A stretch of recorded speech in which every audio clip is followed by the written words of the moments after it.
Dear viewers, आपको दुनिया में जिंदगी के लिए आला हौसला अफजा की उड़ान के लिए बनाया गया है। मैंने पहले ही आपके साथ कुछ हैरत अंगेज कहानियाँ शेयर की हैं। जिंदगी के बारे में मुतासिरकुन और हौसला अफजा मुख्तसर कहानियों के सिलसिले में आज मैं आपके साथ एक ऐसी कहानी शेयर करने जा रही हूँ जो आपको अपनी हकीकी सलाहियतों को बढ़ाने की तरगीब देगी।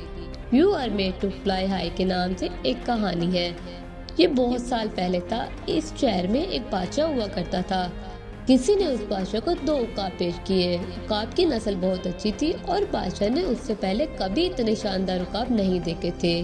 बादशाह उस तोहफे से बहुत खुश हुआ और उसने अपने उन उकाब की देखभाल के लिए एक तजर्बाकार ट्रेनर की खिदमत हासिल करने का फैसला किया। 2-3 महीनों के बाद बादशाह ने देखा कि वो दोनों बहुत बड़े हो गए हैं और अब पहले से ज्यादा खूबसूरत लग रहे हैं। बादशाह ने उन दोनों उकाब की देखभाल करने वाले से कहा, मैं इनकी परवाज देखना चाहता हूँ, आप इन्हें आसमान में उड़ने का इशारा दो। उस आदमी ने वैसा ही किया। सिग्नल मिलते ही दोनों उकाब उड़ने लगे। जहाँ एक उकाब कुछ ही देर में आसमान की बुलंदियों को छू रहा था, जबकि दूसरा चंद सेकंड के लिए छोड़कर दोबारा उसी शाख पर आ बैठा जहाँ वो पहले बैठा था। ये देखकर बादशाह अपनी जगह पर खड़ा हो गया और बादशाह को कुछ अजीब सा महसूस हुआ। बादशाह को उकाब के ऐसे रवैये की वजह जानने का तजस्सुस हुआ। बादशाह ने ट्रेनर से पूछा कि क्या बात है कि एक कितनी अच्छी तरह उड़ रहा है जबकि दूसरा उड़ने की कोशिश ही नहीं कर रहा। ट्रेनर ने जवाब दिया, हाँ, इस चीज के साथ शुरू से ही मसला है, वो इस शाख को नहीं छोड़ सकता।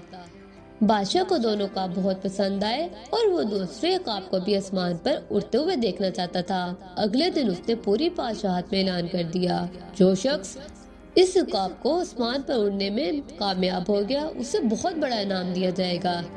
इस ऐलान के बाद ओस नगर और आसपास के दानिश्वर और बाशऊर लोग आए और उन्होंने जो कुछ करना था उसको अमली जामा पहनाने की कोशिश की, लेकिन उनमें से कोई भी कामयाब नहीं हुआ। 2 हफ्ते गुजरने के बाद भी उकाब की हालत में कोई बेहतरी नहीं आई।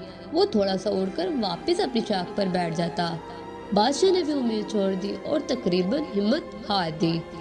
एक दिन बादशाह शहर की सैर कर रहा था तो उसने देखा कि दोनों आसमान पर उड़ रहे हैं। उसे अपनी आंखों पर यकीन नहीं आया और उसने फौरन ट्रेनर को बुलाया। ट्रेनर ने बादशाह से कहा, एक आदमी ने दूसरे उकाब को भी ऊंचाइयों तक परवाज करवाने में कामयाब हो गया है। बादशाह ने ट्रेनर से कहा वो उस शख्स को ले आए जिसने ये कारनामा सरअंजाम दिया है। अगले दिन उसे बादशाह के पास सामने लाया गया, जहां बादशाह ने वादा किया था कि जो भी इस उकाब को आसमान पर उड़ाने में कामयाब हो गया उससे भरपूर इनाम दिया जाएगा। बातचीत के दौरान बादशाह को मालूम हुआ कि वो शख्स एक आमसा किसान है। बादशाह ने किसान से पूछा कि तुमने ये कैसे किया। उसने कहा, मैंने सिर्फ शाख काटी है, मैंने वो शाख काटी है जो बास को पसंद थी। बादशाह ने अपने इनाम के तौर पर सोने के सिक्के पेश किए और कहा कि मैं तुमसे बहुत खुश हूँ, बस ये बताओ कि तुमने वो काम कैसे किया जो बड़े बड़े उल्मा और आला तालीम याफ्ता लोग न कर सके। किसान ने कहा, महाराज, मैं एक आम सा किसान हूँ, मुझे उल्मा जैसा इल्म नहीं। मैंने सिर्फ वो शाख काटी है जिस पर उकाब को बैठने की आदत थी। इस चीज के पास बैठने की जगह नहीं थी, इसलिए उसके पास उड़ने के सिवा कोई चारा नहीं था। इस कहानी से हमें क्या सबक मिलता है?